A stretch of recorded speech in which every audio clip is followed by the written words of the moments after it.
এই মেয়েটি নিজের জমিতে খোদাই করছিল, ঠিক তখনই তার জমিতে একটি ফাটল দেখা যায়।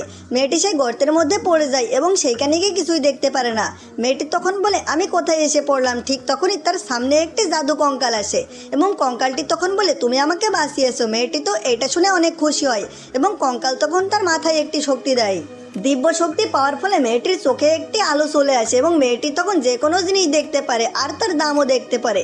মেয়েটি তো এটা দেখে অনেক খুশি হয় এবং বলে আমি এইগুলোর জিনিসের দাম দেখে অনেক কোটিপতি হয়ে যাব। কঙ্কালটি তখন বলে তুমি যখনই কোনো সমস্যায় পড়বে আমাকে এখানে এসে স্মরণ করবে। এরপর মেয়েটি একটি অ্যান্টিক শপে যায় এবং সেই বাটিটি সেইখানে বিক্রি করার কথা বলে। সেখানকার মালিক তো অনেক রেগে যায় এবং সেইটা ছুঁড়ে ফেলে দেয়। এরপর মেয়েটি দেখতে পারে ওই লোকটি যে জিনিসটি দেখছিল সেইটা নকল এবং তখনই সে বলে আপনি যে জিনিসটি কিনছেন এইটা নকল এবং দোকানদার তখন অনেক রেগে যায়। কিন্তু দোকানদার তখন বলে মেয়েটি মিথ্যা কথা বলছে। মেয়েটি তখন বলে আপনার যদি বিশ্বাস না হয় আপনি এটা পরীক্ষা করে নিতে পারেন। লোকটি তখন পরীক্ষা করে দেখতে পারে এটা নকল জিনিস এবং তাকে বলে তুমি এই বাটি বিক্রি করতে চাচ্ছ, আমি এটা কিনতে চাই। কিন্তু দোকানদার তখন বলছিল আপনি অন্য কিছু কিনুন। লোকটি তাকে সোজা মানা করে দেয়। এরপর লোকটি তখন বলে তুমি আমার সাথে বাইরে চলো এবং বাইরে গিয়ে তাকে টাকা দিয়ে দেয়। এরপর ওই লোকটি মেয়েটিকে তখন বলে তুমি যদি এরকম পুরাতন জিনিস আরও পাও আমাকে খবর দিও এবং মেয়েটি তখন বলে হ্যাঁ আমি তোমার কাছে আসবো। মেয়েটি যখন রাস্তা দিয়ে যাচ্ছিল তখন তার বুকে কিছু চমক দেয় এবং তার চোখে সেই রোশনি। ঠিক তখনই মেয়েটি দেখতে পারে একটা পাথরে আলো জ্বলছে। মেয়েটি বুঝতে পারে এটাই সেই মূল্যবান পাথর। এরপর মেয়েটি তখন কাছে এগিয়ে যায় এবং তাদেরকে জিজ্ঞাসা করে এই পাথরটির মূল্য এখন কত। তখন সেখানে থাকা লোকজনগুলো তার উপর হাসতে থাকে কিন্তু মেয়েটি পাথরটি কিনে বাড়ি চলে যায়। ঠিক তখনই গিয়ে দেখে তার মা অসুস্থ এবং মেয়েটি তাকে ধরে কান্না করতে থাকে। এরপর মেয়েটির সেই কঙ্কালের কথা মনে পড়ে। মেয়েটি তখন তার মাকে নিয়ে সেই গুহার মধ্যে যায় এবং তখন কঙ্কালকে স্মরণ করে। কঙ্কাল আসার পর সে মেয়েটি বলে তোমার সেই পাথর আমি এনেছি। এরপর পাথরটি উপরে উঠতে থাকে এবং কঙ্কাল সেটা মাটিতে ফেলে দেয়। এরপর তার মুখ থেকে একটি রশ্মি তার মায়ের মুখে দিয়ে দেয়। এরপর মেয়েটির মা সুস্থ হয়ে যায় এবং মেয়েটি তার মাকে নিয়ে বাড়িতে যায়। ঠিক তখনই তার মা তাকে বলে আমি আর বেশি দিন বাঁচতে পারবো না এবং মেয়েটি তখন বলে তোমার কিছুই হতে দেব না। এরপর মেয়েটি সেই গুহায় যায় এবং পাথরটি উপরে নেয়। ঠিক তখনই পার্ট 2 এর জন্য কমেন্ট করো আর মাকে ভালোবাসলে চ্যানেলটি সাবস্ক্রাইব করে দিও। এই ছোট্ট মেয়েটি যখনই তার বাবার অফিসে যায় তখনই সে বুঝতে পারে এইখানে কালো ধোঁয়া সৃষ্টি হয়েছে এবং এটা কোনো কুশক্তি এবং মেয়েটি তখন জাদু করে। ঠিক তখনই ওই তান্ত্রিকটি সেখানে উপস্থিত হয় যে এই ধোঁয়াটি উৎপন্ন করেছিল। কিন্তু তান্ত্রিক তার উপরে অনেক ক্ষিপ্ত হয়ে যায় কিন্তু তান্ত্রিকের শক্তি ছিল অনেক। মেয়েটি তার সাথে যুদ্ধ করে পারছিল না। তখনই তার বাবা সেখানে এসে উপস্থিত হয়। মেয়েটির বাবাকে দেখে তান্ত্রিক তো অনেক রেগে যায় এবং তাদের দুজনের উপরে হামলা করার জন্য সে প্রস্তুত হয়। ঠিক তখনই মেয়েটি একটি তাবিজের ব্যবহার করে এবং তখন একেবারে তান্ত্রিককে সেইখান থেকে ভস্ম করে যায় এবং সেই কালো ধোঁয়াগুলো সেইখানে চিরতরে মুছে যায়। শয়তান তান্ত্রিকের সাথে অনেকক্ষণ জাদু দিয়ে মারামারি করার পর মেয়েটি অনেক ক্লান্ত হয়ে যায় এবং সেইখানেই ঘুমিয়ে পড়ে। এরপর মেয়েটি যখন ঘুম থেকে উঠে পড়ে তার বাবা তাকে অনেক বকাবকি করতে থাকে এবং বলে তুমি কেন আমার জন্য নিজের জীবন ঝুঁকিতে ফেলতে গিয়েছো। মেয়েটি তখন বলে তুমি কি আমাকে ভালোবাসো না। লোকটি তখন বলে না আমি তোমাকে একদমই পছন্দ করি না। এরপর মেয়েটি তার ঘাড়ে কিছু একটা চিপকে দেয়। এরপর লোকটি তখন বলে এই ছোট্ট মেয়েটিকে আমার অনেক ভালো লাগে। এমন দুষ্টু মেয়েটির কাণ্ড দেখে তার বাবা না হেসে থাকতে পারে না। ঠিক তখনই তার দাদি এসে সেখানে উপস্থিত হয়। এরপর সে তার বাবাকে অনেক বকাবকি করতে থাকে কারণ সে তার কোনো খেয়াল রাখতে পারে না। ছোট্ট মেয়েটি তখন বলে এখানে বাবার কোনো দোষ নেই, আমি একটু বেশি খেলা করতে গিয়েছিলাম।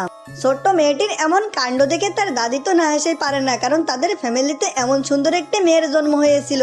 ঠিক তখনই তার দাদি তার বাবাকে বলতে থাকে সে শুধুমাত্র এই কারণে আসেনি, সামনে তাদের একটি নিলাম অনুষ্ঠিত হবে এবং সেখানে এমন একটি জিনিস ওঠানো হবে যেটা তার পাকে সুস্থ করতে সক্ষম। ছোট্ট মেয়েটি এটা দেখে তো অনেক খুশি হয়ে যায় এবং সে জিদ করে সে নিলামের অনুষ্ঠানে যাবে এবং তার বাবার সাথে সে নিলামের অনুষ্ঠানে যায়। কিন্তু সেইখানে তার সৎ ভাই উপস্থিত ছিল কিন্তু সে জানতো না এই সৎ ভাই ওই তান্ত্রিককে তার বাড়িতে পাঠিয়েছিল তার ক্ষতি করার জন্য। আসলে ওই ছেলেটির উদ্দেশ্য ছিল তার সকল সম্পত্তি হাতিয়ে নেওয়া। ঠিক তার একটু পরে নিলাম অনুষ্ঠিত হয় এবং সেখানে একটি মূর্তি রাখা হয়। এই মূর্তিটি থেকে সকলে তো বেড টাকাতে শুরু করে এবং একে একে দাম বাড়াতে থাকে। এমন অবস্থা থেকে লোকটি তো 1 মিলিয়ন দাম হাঁকায়। এরপর ছোট্ট মেয়েটি দেখতে পারে এটা থেকে কালো ধোঁয়া বের হচ্ছে এবং মেয়েটি তখন তার বাবাকে বলে তুমি এই জিনিসটি কিনো না, এই জিনিসটির কোনো মূল্য নেই। পার্ট 2 এর জন্য কমেন্ট করো আর যদি মাকে ভালোবেসে থাকো চ্যানেলটি সাবস্ক্রাইব করে দিও। সমুদ্রে থাকা এই মানুষগুলো যখন কান্না করতো তখন সেইখান থেকে মুক্তা ঝরে পড়তো, কিন্তু তারা ছিল অনেক বড় লোক আর তাদের মনেও শান্তি ছিল না, কারণ সমুদ্র রাজার কোনো সন্তান ছিল না। এরপর তাদের একজন গুরু জানতে পারে তাদের এক সন্তান পৃথিবীতে আছে এবং তাকে খুঁজতে লোক পাঠায়। অন্যদিকে এই মহিলাটি দেখতে পারে তার ছেলে যখন কান্না করে তখন তার চোখ থেকে মুক্তা ঝরছে এবং তার ছেলে ছিল অনেক বুদ্ধিমান, এজন্য সে একটি ডিব্বা ভরে দেয় মুক্তাতে এবং তার মা যেন সংসার চালাতে পারে। কিন্তু মহিলাটি জানতো না এটা আসলে কে, আসলে এইটা ছিল সমুদ্র রাজার ছেলে। মহিলাটি কিছুই বুঝতে পারে না, সে ভাবতে থাকে তার ছেলের হয়তো কোনো ধরনের রোগ আছে। এরপর মহিলাটি মুক্তা বেচার জন্য একটা লোকের কাছে যায়, কিন্তু মহিলাটি জানতো না এই লোকটি সেই সমুদ্র রাজার বংশধর। লোকটি তখন মুক্তা দেখেই বুঝতে পারে এটা তাদেরই মুক্তা, কিন্তু মহিলাটি নিজের ছেলের রহস্য কাউকে জানাতে চাইছিল না, এজন্য সে সেখান থেকে যাওয়ার প্রস্তুতি নিচ্ছিল। লোকটি তাকে বুঝতে না দিয়ে তার অ্যাকাউন্টের সঙ্গে সঙ্গে 1 লাখ টাকা ঢুকিয়ে দেয়। নিজের অ্যাকাউন্টে 1 লাখ টাকার দিকে মহিলাটি অনেক খুশি হয়ে যায় এবং সেখান থেকে বেরিয়ে পড়ে, কিন্তু সে জানতো না ওই লোকটি সমুদ্র রাজাকে ফোন করে সবকিছু বলে দিয়েছে। এরপর মহিলাটি যখন একটা গলিতে আসে তখন সেইখানে তার দেখা হয় সমুদ্র রাজার সাথে, কিন্তু কেউ কাউকে চিনতে পারে না, তাদের মধ্যে একটা কানেকশন ছিল। কিন্তু মহিলাটি কিছুই বুঝতে পারছিল না, এজন্য সে তাকে ধাক্কা দিয়ে সেখান থেকে বেরিয়ে পড়ে। এরপর সমুদ্র রাজার লোকগুলো তার বোনকে খুঁজে বের করে এবং তারা তাদের মুক্তার গন্ধ বুঝতে পেরেছিল। এরপর সমুদ্র রাজা মেয়েটির মা এবং ছোট ভাইকে সেই আলিশান বাড়িতে নিয়ে আসে এবং তাদেরকে সেখানে থাকতে দেয়। ওই মেয়েটি সেটার সুযোগ নেয় এবং সে বলে সে আসলে তার মেয়ে। সমুদ্র রাজা প্রথমে এটা বিশ্বাস করতে চাইছিল না, কিন্তু ছোট্ট বাচ্চাটির হাতে সেই মুক্তা দেখে সে প্রথমে বিশ্বাস করে। ওই মহিলাটির সামনে সমুদ্র রাজা কোনোভাবে অকওয়ার্ড ফিল করছিল এবং সে সেখান থেকে চলে যায়। অন্যদিকে সেই মেয়েটি সেই সমুদ্র রাজার কোম্পানিতে ইন্টারভিউ দিতে আসে এবং সে তার বুদ্ধি দিয়ে প্রথম প্রতিযোগিতায় উত্তীর্ণ হয়ে যায়। এরপর সেইখানে তার বোনকে দেখা যায়। নিজের মিথ্যা চাপা দেওয়ার জন্য সে মহিলাটিকে চাকরি থেকে বের করে দেয় এবং তখন বডিগার্ডকে ডাকে। এরপর বলে তার বোনকে এবং তার বাচ্চাকে সেইখান থেকে বের করে দিতে। ঠিক সেই মুহূর্তে সমুদ্র রাজা বুঝতে পারে তার ছেলে কোনোভাবে বিপদে আসে।